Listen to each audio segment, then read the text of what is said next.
So we finally got Bitcoin ETFs approved. That happened yesterday, but trading actually began today. Trading of the Bitcoin ETFs began today. Okay. Now, I have been saying for a few months now, right? A few months. And I showed multiple documents, multiple articles from experts who made it very clear that sometimes, not all the time, but sometimes the effects that people are looking for from ETFs, like the Bitcoin price going up significantly, sometimes it takes time for that to happen. You've heard me say this a lot, didn't you? And, I have to say that because so many articles were written that made it seem like there's only one possibility, that as soon as the ETFs are approved, as soon as they're approved, here comes BlackRock. They're going to throw $10 million. They're going to throw millions on the table. They're going to, all the different big companies are just going to hand everyone money, and it just doesn't work that way. No. And so you see now it doesn't work that way. You got two factors going on at the same time. Number one, you have a lot of people in Bitcoin took profit immediately. They weren't taking any chances. You can look in the comment sections and see that. People were saying they sold their Bitcoin to pay bills. People were saying they were selling their Bitcoin because they didn't want to take a chance. They'd rather have a little than nothing. So people definitely sold a lot. You can see that in the volatility, right? But at the same time, BlackRock, Valkyrie, all of these entities, I believe, and I could be wrong, are going to show the people, hey, we're in control. They bought in a long time ago. I don't know why, and maybe I'm wrong. You could disagree with this. I'm perfectly fine with people disagreeing with what I think. I'm not here to force you to think how I think. But I don't know why people wouldn't think that these big companies already bought in a long time ago. They have their devices. They have their ways. Some of them are quite complicated. Some of them can happen through proxy. It's very easy to acquire something in crypto and do it through this wallet, through this proxy company. Then you hand it over. Who the heck would know you're handing it over? You're doing wallet to wallet transfers, account to account transfer. Who would know what's going on? They can do any of that stuff. So why wouldn't they have gotten in a long time ago? You look at that rise when Bitcoin was down low, and then we'll get to some XRP, XLM, because this definitely affects XRP and XLM future, bank coin future, legit utility coin future. This is definitely going to have a great effect on it. That's why I named the video yesterday, So It Begins. I do everything for a reason. It has begun. What was important? See, I got to divide audiences here a little bit to explain. See, so there's a Bitcoin audience that they only want to see Bitcoin rise. So if Bitcoin doesn't rise, they don't see any benefit for crypto overall. They don't like any other coins. This is what they claim, right? Every other coin is a trash coin, is an ish coin. Attach your profane language to insert here, right? But on the other side, it's not just about Bitcoin's price rising. They kicked the door down with approving those ETFs. Now the Bitcoin ETFs are out of the way. That leaves it open for other ETFs, and there's going to be other ETFs in the next year or two. I'm telling you. And that's when the real fun begins. You think not? Even Chainlink even released a video. I think it was like yesterday. Go check Chainlink's webpage or look up the articles. They released a video where even the leader of Chainlink said, now there's going to be other ETFs. Now, when he says that, I mean, obviously he's talking multiple, so it goes beyond Ethereum. So then who would come after Ethereum? I would think that XRP would be in the game. XRP has clarity through a judge, so they have to be in the game at some point, at some time, when the time is right. That has to be on the table. I would think, why wouldn't XLM be up, possible? They're able to speak with and work with the White House, United Nations, World Economic Forum. Why wouldn't they be on the table for an ETF? I mean, listen, I don't know. I don't have a crystal ball, but I'm saying it's a possibility. They kicked the doors open. You got the Bitcoin halving still coming up. That's still coming up, right? So now what I think is going to happen, as BlackRock and Valkyrie and all these companies show the people that they're in charge, they're in control.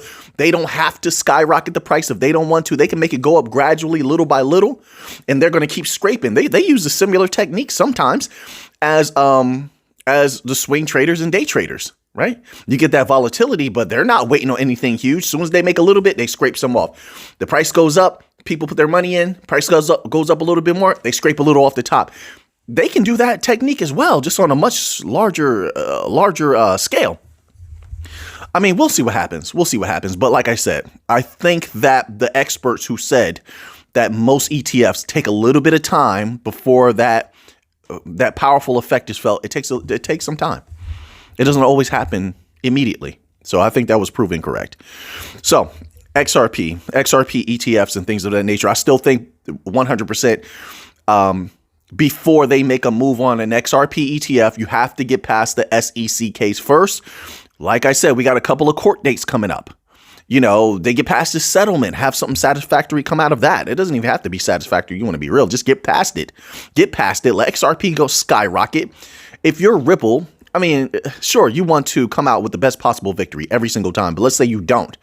Does it really matter, right? Because if XRP, and they hold a ton of XRP, so clearly they benefit from the price of XRP going up. If it skyrockets, then you can make up for whatever you lost, But we'll see. That's just one little possibility. That's just one thought amongst many, But they have to get past that SEC case. And apparently, once again, I'm trying to put the alert out there. They say sometime in the spring, like April or something like that. So we get past that, then definitely there's a lot that comes after the case is completely finished. Number one, maybe we start getting some of those announcements on the commercial banks. Remember, they had been going after the commercial banks, which the commercial banks have been struggling greatly the last 2 years, right? I've shown you multiple articles where the small banks are suffering greatly, and they're all staring at what? Distributed ledger technologies. And let me tell you something else. Let me throw a little XLM in there. So I'm going to mix the content today. There probably won't be set chapters, whatever. It'll be okay. But Stellar, if they're wise, if they're smart, and they're not just looking at the top of the mountain, because like I said, I know Stellar's talking to the White House, United Nations, they're aiming very high. But don't forget the small, the medium-sized banks, the private banks. Call some of them. The time is near. The time to strike is now.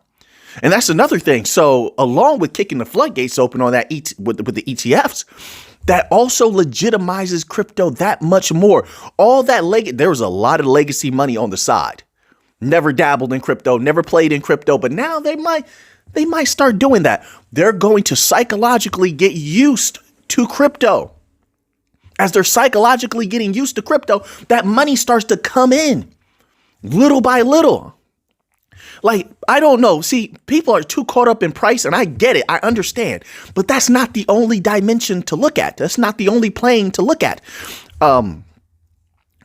People have to see that now you're about to see, over the next year or two, possible mass adoption, the likes of which you've never seen before.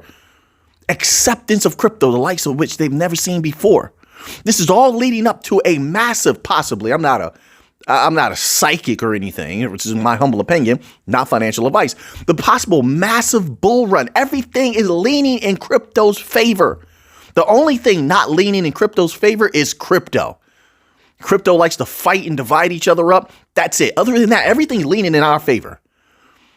You have clarity rolling out around the world. You got legislation on the table. You have certain court cases, very important court cases getting resolved very soon. You have the ETFs rolling out. You have adoption of various technologies. You see what Chainlink is doing. You see what Solana is doing. You see what Stellar is doing. Algorand is doing, which, by the way, I told people in the members only video that Algorand would be working with Hedera, right? And some people were pretty excited about it. And now you saw the announcement occur. I told you. Listen, I watch these videos. I read these articles. When I speak, I'm not just talking off the top of my head. I'm trying my best to give you what I know from the research that I've done. And now you saw Algorand and Hedera come together and make the announcement on whatever that project is. It doesn't make a difference. That's a huge merger. What did I say 2-3 years ago? I said these Bitcoin companies would start working together, forming Voltron. And now we're beginning to see it. So check that off. Another thing on my list that we made a good call on. We made a good call on a lot of stuff here. I'm just saying, hey, so that occurred. So we have so much leaning in our favor. Look, I'm excited about crypto overall, the legit projects. And yes, people still have some time. They're still going to make probably some decent money off the meme coins. I'm not promoting meme coins at all. I'm just saying, overall, crypto is looking pretty good. They're sitting in a pretty good seat. People just have to spiritually and psychologically not get down when they don't see something explode. Like now, Bitcoin not taking off. I saw a lot of I'll just say I saw a lot of things, right? And a lot of people were not happy with that because it was what a lot of it was promoted like as if as soon as the ETFs are approved, boom, here comes that money. That's just not the way that I've read from experts that it typically occurs, right? But over time, you got to give it some time. Anyway. Whether people have patience or not, it's not something that we can control, right? But so now we have all of this occurring. You saw Danelle Dixon put out a tweet where she was very excited about the Bitcoin ETF occurring, right? I did a little Google. You do a little Google search. You don't have to be a part of Twitter, right? Let's say you can't get on Twitter or something for some reason, right? You just do a little Google search, type in Danelle Dixon or Stellar Danelle Dixon news today. Make sure you put news today and then you'll see some stuff pop up, okay? That's how I do it. And you saw she was excited about that. Yes, because nobody controls XLM. Nobody controls it. It is a commodity. It is a currency. So that even if it doesn't happen, it's a possibility. You can have that. I think you have a lot of ETFs coming up in the next few years. ETFs, ETPs, there's a variety of different ways that these things can definitely benefit. But what it does, like I said, it legitimizes the cryptosphere that much more. Okay. And make no mistake about it. Even if they do everything gradually, right? They gradually over time. And that's how I would do it. I wouldn't just hand everybody a boatload of money knowing that they're going to take my money, which, like I said before, I think that they bought in early. I think when Bitcoin was down, I think a lot of those big companies acquired it very low. And that's what boosted it up to 35K, 40K, 42, 43. And they just sat back quietly. That's just my belief. I could be wrong. I don't think it was retail that did it. Retail just does not do that. Retail wants their money. They want it now. And I understand why. They're going to take profit. Retail, in my humble opinion, would drive the prices down much further. I think that the big companies are in a lot of coins very early. I really do. I think they're in XRP early. And even though look, I know a lot of people look at the price and say, well, the price is down here, XRP, XLM, and well, you can't say that really with quant. It's still pretty respectable. But look at the circulating supply on those. Even if you get in early, a little bit early, you got a pretty good bag. You got a few of them. Would it really register, right? So there's money to be made when you get in early, but then you're also making money on the way up. So you start doing that trading, you sell some, then it go down, you buy some, you buy in again. They know these techniques just like everybody else. They treat these companies sometimes, they speak about them like they're ignorant or something like that. I'll tell you what. A lot of these companies, they're very corrupt, but they're not dumb. They're very, very smart. And even if the companies themselves were ignorant, they hire the best of the best people on the planet. So now, I believe now that you have this happening, there's going to be a lot more pressure because, make no mistake about it, they don't just want to benefit from Bitcoin. They want to control and benefit these big companies from the bulk of crypto. They want that control. They want that power, which means they have to be able to what? They have to be able to play with it. In order to play with it more and make the money that only they can make, they have certain pathways only they can take because they are the gatekeepers of those pathways, right? So in order to play with them more in the way that they can, you have to have further clarity, complete clarity. So I think you're going to see a push this next year where you get closer and closer to having that congressional clarity where it's like, okay, these cryptos are okay. These cryptos people can play with, companies can play with. This is not a problem. I think you're going to start to see that separation happening and the unleashing of the regulatory dogs on all of the crypto that will be seen as bad crypto. I think that's what you're going to get. There's no other way. Like, for instance, that language, that lingo, I think that Gary Gensler is on his way out. I really do, because you can't have that verbiage. Even when they approved the Bitcoin ETFs, he still said, well, the SEC is not, like, there's some way he phrased it. Go look it up for yourself. But he said something like they're not supporting Bitcoin still. They're not supportive of Bitcoin. People should be careful. It was very negative, right? But that can't continue on. That can't continue on because that could be very injurious to some of the other companies that may want to use, but they may still be on the fence about cryptocurrencies. And let me tell you something. First of all, BlackRock is the biggest holder in Vanguard. Vanguard is the biggest holder in BlackRock. Why do I bring that up? Because Vanguard helps Gary Gensler. Gary Gensler, a lot of his money is tied up in Vanguard. So make no mistake about it. Although Gensler loves his power, no doubt in my mind that BlackRock has been applying the pressure and will continue to apply the pressure, even if they have to do it through their connections at Vanguard. I think you're going to see more and more of that occurring. I think you saw that happen in the last few months. We saw that happen because their verbiage, their language from the SEC has softened up a lot. Why did that happen? Why did it soften up? Because behind the scenes, there's that war happening, and they BlackRock, Vanguard, Valkyrie. I won't say Vanguard. Put Vanguard to the side, but BlackRock and Vanguard, pretty much the same company. But BlackRock, Valkyrie, Wisdom Tree, ARK Invest, they made their power felt behind the scenes for the first time, as they have already moved into a position of where they want to be. So I think you're going to see a lot more of that happen this year. It's already been an interesting year. I think people should be excited. You want to be real. I think that a golden age for crypto is coming. You can see it just if you look past that short-term price action. But you can do what you want to do. But the setup is coming where there's a much more stable environment, much more safe environment to play in. Bottoms will be a little bit higher, right? Things might happen a little bit more gradually. I don't think so for the bank coins, but I think for like regular crypto, I think it'll happen more gradually. I think the people and if you look at the mind state of the people, they're always looking for something new. They're always looking for something new. And by new, I mean something low price that could skyrocket.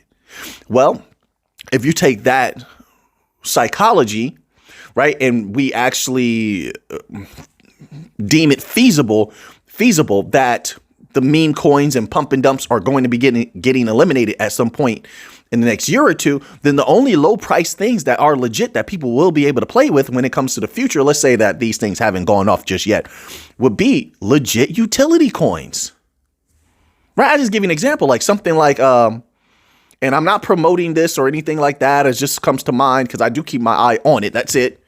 All right. But something like Flare, for example, it's like a penny or something like that, or 0.017 cents. So something like that is legit, right? Although I know people take umbrage to Flare for certain reasons. I know that. I'm not, like I said, I'm just putting it out there as an example. That's it.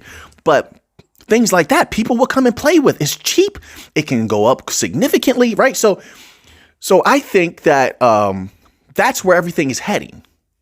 Legit projects benefiting greatly. But the energy of the people to always want something new, that is a energy that's across the board that has to be taken note of in life right now. As far as the energy of the world, people are always looking for the next car. They always want a new car, even though their other car is not even broken or old. They want a new car. They want a new home. These people, they buy one home, right? And I know this don't happen a lot anymore, but I'm just saying over the last few years, this is the energy. They can't have one home. They get some success. They buy one home. This year, that the shine of that home in their eye dims a little bit. They want another home. Their spouse was good this year. Next year, they want a new spouse. Shiba Inu was good last year. Now they want Bonk coin. You see what I'm saying?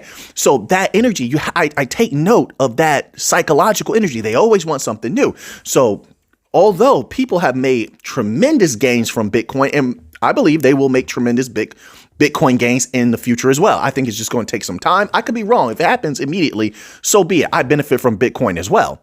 So I'll take it if it happens meteorically and immediately. But I think it happens gradually now that the big the big boys or the big companies are involved, for lack of a better word.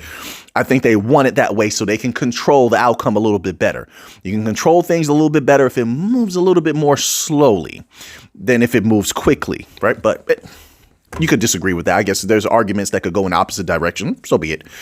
But I think that's where things are heading because of that psychology, that energy, where crypto is going. I think that people made some good gains from Bitcoin. Let me round out that thought. Bitcoin, Ethereum, and they're looking for new things that maybe they can make life changes. There's a lot of people that still need life-changing gains. So they're going to, out of necessity, think differently than Bitcoin millionaires and billionaires, right? Who want to hold on to that and keep people in there. That's not the way that most people are. They want that profit. They're going to move on to something else, try to make a little bit more profit, you know. So I think that's why you're seeing things. One of the reasons why, for another example, you're going to see things like Solana pop off. I think you'll see Algorand in the future pop off again. Things like that, because they're looking for like new, what's better. The way that we were thinking 2 years ago at the beginning of the channel, where we're looking at why something occurs, right? The cause for an effect. I think that's beginning to become the a predominant energy. I'm not saying it's the dominant one, but it's getting more dominant and more is gaining position in the world, because now people are starting to ask questions, even with meme coins. You look at it, they say, well, why is this meme coin going to go off? Are people talking about it? They research the stuff. Are people talking about it? They go do their Twitter research, their Google research to see how many people are talking about this meme coin. Are there groups pumping it? Stuff. They do their research. But see, so even that is a degree of the researcher's mind. Why is something happening? And I think as time goes on, they're going to start to say to themselves, hey, Solana, as an example, has all these projects. They have the best. They're super fast. They have the best smart contracts, things like that. And that's going to start to become the mentality. Is this a good company? Like, you know, same way we used to think, like when I was heavy in the stock market, you're looking at like, okay, does this company have a good team behind them?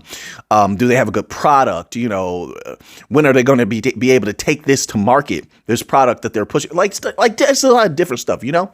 I think it's going to become much more professional, but I could be wrong. All right. So now that you have the information, what are you going to do with it? I know what I'm going to do with it. So it begins. It definitely has begun. The floodgates are open. Opportunity awaits. We're going to see if how they capitalize on this in 2024. But 2024 just got a lot more interesting. That much I could tell you. So now that you have the information, what are you going to do with it? I know what I'm going to do with it. So until next time, let's get to the money.